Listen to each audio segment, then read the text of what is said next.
வேறு பரிணாமங்கள்ல வரக்கூடிய பாசிசத்தை நாம் வீழ்த்தி ஆகணும். பாஜகவோட பாசிச ஓரமுகத்தை பரப்புரையின் மூலமாகத்தான் வீழ்த்த முடியும். ஒன்றியத்தில் ஆட்சி மாற்றம் ஏற்பட்டால் மட்டும்தான் இந்தியாவில சுயாட்சி காப்பாற்றப்படும். நான் இந்த மேடையில நின்று கொண்டு மாண்புமிகு பிரதமர் மோடி அவர்களை ஒரு கேள்வி கேட்கிறேன். தொடர்ந்து 3வது முறையாக பிரதமராக இருக்கீங்க. அதை நடைமுறைப்படுத்த எடுத்த நடவடிக்கை என்ன? பல்வேறு சட்டங்களின் மூலமாக மாநில உரிமைகளை பறிக்கிறீங்களே.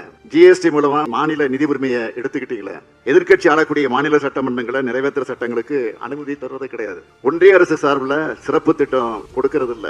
எதிர்க்கட்சி ஆளக்கூடிய மாநிலங்கள்ல ஆளுநர்களை பாஜக மாநில தலைவர்களாக மாற்றி முழு நேர அரசியல்வாதியாக செயல்பட வைக்கிறாங்க. மாநிலங்களின் வளர்ச்சியை தடுக்கிறீங்க. பாஜகவுக்கு எதிரான மாநில அரசுகளை மிரட்டுறீங்க. ஆட்சியை கவிழ்க்கிறீங்க. கட்சிகளை உடைக்கிறீங்க. கட்சிகள் மாற கட்டாயப்படுத்தப்படுறீங்க. இன்னும் சொல்லணும்னா மாநிலங்களே இருக்கக்கூடாதுன்னு நினைக்கிறீங்க. அதே மாதிரிதான் வக்ஃப் திருத்த சட்டம். தமிழ்நாடு சட்டமன்றத்தில் அதுக்காக அதை எதிர்த்து நம்முடைய சட்டமன்றத்தில் தீர்மானத்தை நிறைவேற்றிட்டு தான் இந்த நிகழ்ச்சிக்கு நான் வந்திருக்கேன். அரசியல் சட்ட உரிமைகளை பறிக்கிற ஆட்சியை பாஜக நடத்திக்கிட்டு இருக்கு. இதுதான் பாசிசம்.